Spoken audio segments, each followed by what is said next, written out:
یہ وہ پارٹ ہے جس میں امت مسلمہ کا ایک جو ہے بحیثیت امت ہم لوگ بہت پیچھے رہ چکے ہیں۔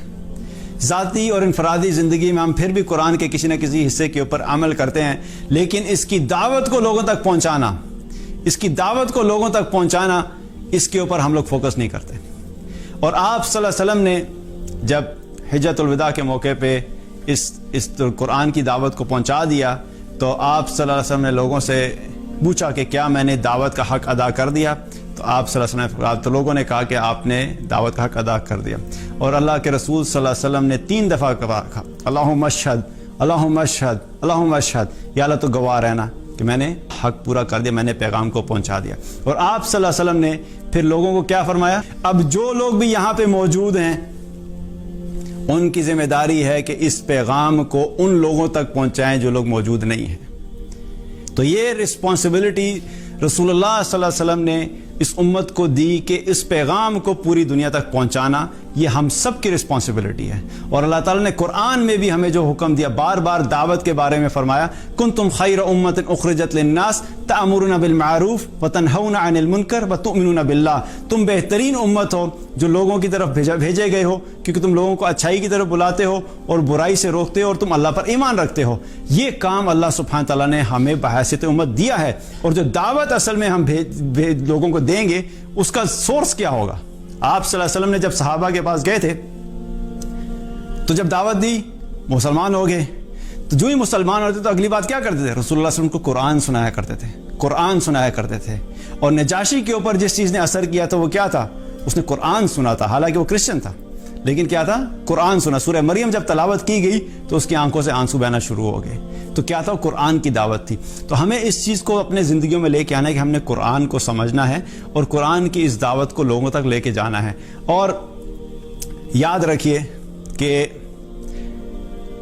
آج ہم اس امت کی بات کرتے ہیں اور بہت سے لوگ فکر بھی کرتے ہیں اور پریشان بھی ہوتے ہیں، اور ٹھیک ہے، یہ فکر اور پریشانی بھی اس چیز کی علامت ہے کہ ہمیں اس چیز کا کنسرن ہے کہ امت مسلمہ آج زوال کا شکار ہے۔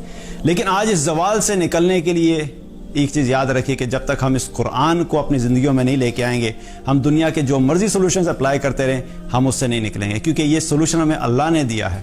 اور میں نے شروع میں آپ کو بتایا کہ اللہ سبحانہ تعالیٰ اسی قرآن کے ذریعے سے بہت سی قوموں کو سرفرازی اور سربلندی عطا کرتا ہے۔ اللہ تعالیٰ نے ہمیں کیا حکم دیا؟ وَاعْتَصِمُوا بِحَبْلِ اللَّهِ جَمِيعًا وَلَا تَفَرَّقُوا، اللہ کی رسی کو مضبوطی سے تھامے رکھو اور آپس میں تفرقہ مت کرو، آپس میں ٹوٹو نہیں، آپس میں گروپ مت بنو، آپس میں ایک دوسرے کو مت کاٹو۔ یہ اللہ سبحانہ تعالیٰ نے قرآن میں ہمیں حکم دیا، آج ہم نے اللہ کے اسی حکم کو توڑ دیا۔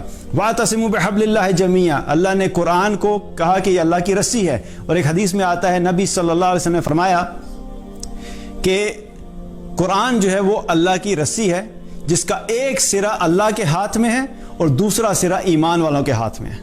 سبحان اللہ۔ آپ ذرا اس چیز کو امیجن تو کریں کہ جب ہم قرآن پڑھ رہے ہوتے ہیں تو اس کا مطلب کیا ہے کہ اس کا ڈائریکٹ کنیکشن اللہ کے ساتھ ہے، ایک سرا اللہ کے ہاتھ میں اور ایک سرا ہمارے پاس ہے۔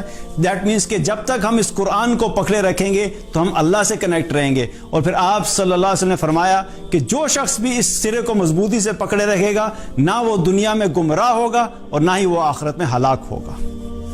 تو اللہ سبحانہ تعالیٰ اس لوگوں کو دنیا کی گمراہی سے بھی بچائے گا اور آخرت کی ہلاکت سے بھی بچائے گا، لیکن کن لوگوں کو؟ جو لوگ اس قرآن کے ساتھ اپنا تعلق قائم کرتے ہیں، جن کی زندگیوں میں قرآن کی امپورٹنس ہے۔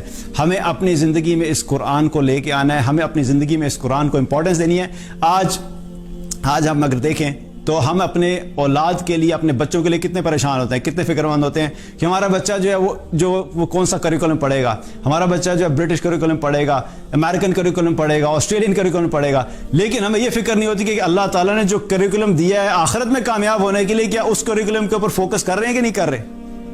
ہمیں آنے والی زندگی کی کامیابی کے لیے بھی فکر کرنی ہے، اور وہ کامیابی اللہ نے ہمارے لیے قرآن میں رکھی ہے۔ اور اس قرآن کو اگر ہم چھوڑ دیں گے، اگر ہم اس قرآن کو چھوڑ دیں گے تو اس کے اوپر بھی اللہ تعالیٰ نے قرآن میں بہت سخت وعید بتائی ہے۔ یہ رویہ کہ اس قرآن کو چھوڑ دینا، نہ صرف چھوڑ دینا بلکہ ایون اپنی مرضی سے قرآن کو استعمال کرنا۔ سورہ بقرہ کی آیت نمبر 85 ہے، جس میں اللہ تعالیٰ نے فرمایا اَفَتُؤْمِنُونَ بِبَعْضِ الْكِتَابِ وَتَكْفُرُونَ بِبَعْضٍ، تم اس کتاب کے کسی حصے پر ایمان لاتے ہو اور کسی حصے کا انکار کرتے ہو۔ فَمَا جَزَاءُ مَن يَفْعَلُ ذَلِكَ مِنكُمْ